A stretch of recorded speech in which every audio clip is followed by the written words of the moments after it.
আমার বাপ যেদিন মারা যায়, বাপের মৃতদেহ সামনে থুয়ে শোক লিখ আমি কষ্ট।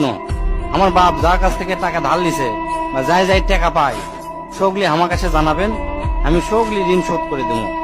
এই কথা শোনার সাথে সাথে আমার বোন হাত ঝাঁকি দেখলো, ভাই তুই শোধ করবো কেঙ্গা করে? তুই তো আজ 5 বছর ধরে চাকরি নাই, বেকার থাকে, এতগুলা টাকা তুই কেঙ্গা করে শোধ করবো? বুনক আমি আস্তে আস্তে অভয় দিয়ে কোনো চিন্তা করিস না বোন, বাপের সব ঋণ আমি শোধ করে দেবো, 1 টাকাও বাকি থামো না। পরের দিন সকালে ঘুমোর থেকে উঠতে না উঠতেই দরজা খুলে দেখি বারান্দার 4-5 জন লোক বসে আছে, পাওনাদার। দেখে আমার গাও ঘামে উঠলো।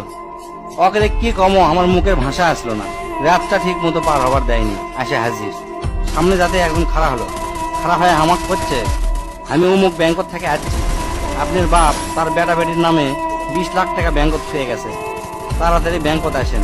বাদ বাকি 4-5 জন যারা আছে তারা শোকলি করছে আমাকে সমিতিতে আপনার বাপ 20 টাকা করে